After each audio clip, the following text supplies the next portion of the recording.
जहाँ एक व्यक्ति रहता था। वह व्यक्ति बचपन से ही जीवन के गहरे प्रश्नों में उलझा रहता था। लोगों की नज़रों में वह सामान्य था, लेकिन उसके भीतर कुछ और ही चल रहा था। वह हमेशा सोचता रहता था कि आखिर असल जीवन का असली उद्देश्य क्या है। उसके माता पिता किसान थे, जो अपनी दिनचर्या में व्यस्त रहते थे। उन्हें अपने बेटे के मन की जिज्ञासाओं का पता नहीं था। वह अपने जीवन की दिशा को लेकर उलझन में था। उसे लगता था कि यह साधारण जीवन उसके लिए नहीं है।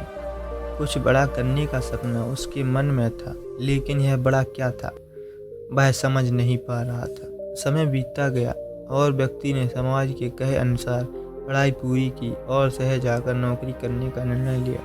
शहर की चकाचौंध और व्यस्त जीवन में वह भी शामिल हो गया। नौकरी, पैसा और सफलताओं के बीच उसका जीवन बीतने लगा, परंतु हर दिन के साथ उसे एक अजीब सा असंतोष महसूस होता था। उसे लगता था कि कुछ कमी है, लेकिन वह क्या कमी है, इसे वह समझ नहीं पा रहा था।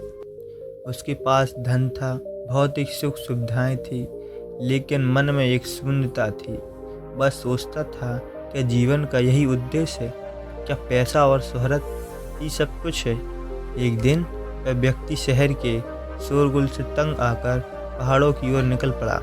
वहाँ उसे एक साधु से मुलाकात हुई, जो ध्यान में लीन थे। साधु की शांति और तेजस्विता ने उसे आकर्षित किया। वह उनके पास गया और उनसे पूछा, महाराज, मेरे पास सब कुछ है, लेकिन मन में शांति नहीं है। मुझे समझ नहीं आता कि जीवन का असली उद्देश्य क्या है।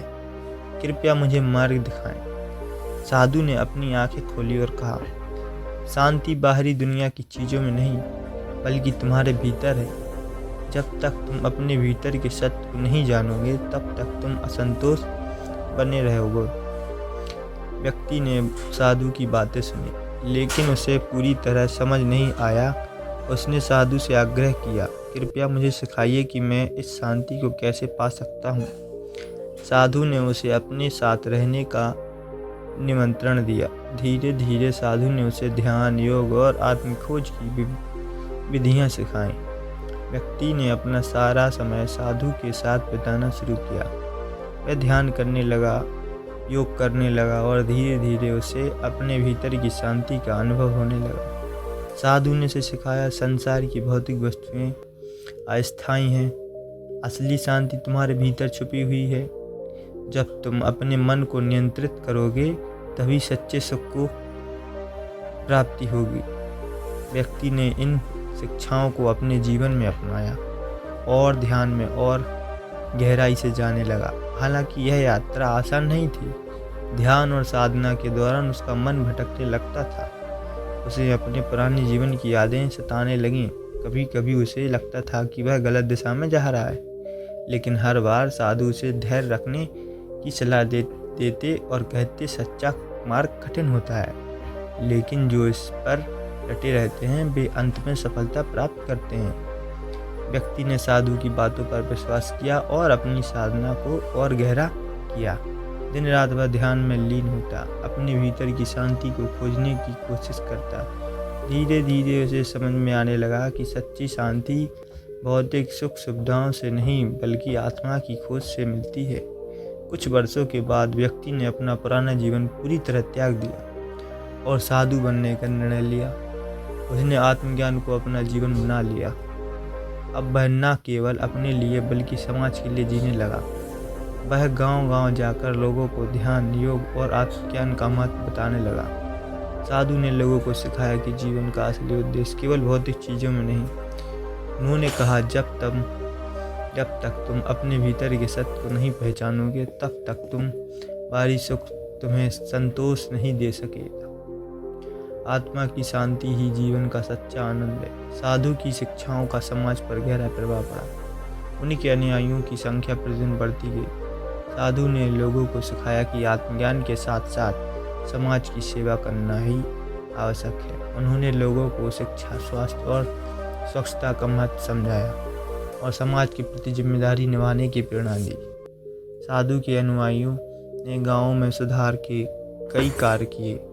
शिक्षा का प्रसार हुआ, स्वच्छता और स्वास्थ्य सेवाओं में सुधार हुआ और समाज में जागरूकता बढ़ी। साधु की शिक्षाएं जीवन के हर पहलू को छूती थी। उन्होंने कहा, जीवन में सबसे महत्वपूर्ण चीज़ आत्मा की खोज और समाज की सेवा है। अगर हम अपने भीतर की आत्मा से जुड़ जाते हैं तो हमें किसी भी बाहरी सुख की आवश्यकता नहीं होती। उनकी शिक्षाओं ने हजारों लोगों के जीवन को बदल दिया। लोग साधु से प्रेरित होकर जीवन के सही मार्ग पर चलने लगे। साधु ने अपने अनुयायियों को यह भी सिखाया कि सेवा ही सच्चा धर्म है। जो व्यक्ति समाज की भलाई के लिए काम करता है वही जीवन के असली अर्थ को समझता है। साधु ने अपना पूरा जीवन ध्यान, साधना और समाज सेवा में बिता दिया। उनका जीवन इस बात का उदाहरण बन गया कि कैसे एक सामान्य व्यक्ति आत्मज्ञान की इस खोज में साधु बन सकता है और समाज की सेवा कर सकता है। उनके अनुयायी आज भी उनके दिखाए मार्ग पर चल रहे हैं और समाज में सकारात्मक बदलाव ला रहे हैं। साधु की यह प्रेरक कहानी हमें सिखाती है कि जीवन में सच्ची शांति और संतोष आत्मज्ञान से मिलता है, चाहे हमारे पास कितनी भी भौतिक संपत्ति क्यों ना हो। अगर हम अपने भीतर की आत्मा को नहीं पहचानते तो हमारा जीवन अधूरा ही रहेगा। साधु की यह कहानी हमें प्रेरित करती है कि हम भी अपने भीतर की खोज करें और समाज की भलाई के लिए काम करें। यह कहानी हमें यह सिखाती है कि जीवन में सबसे महत्वपूर्ण चीज़ आत्मज्ञान और समाज सेवा है। सारी दुनिया की वस्तुएं अस्थायी होती हैं, लेकिन आत्मा की शांति शाश्वत होती है। जब हम अपने भीतर की शांति को पहचान लेते हैं तब हमें बाहरी सुखों की आवश्यकता नहीं होती। जीवन में असली संतोष आत्मज्ञान से ही मिलता है।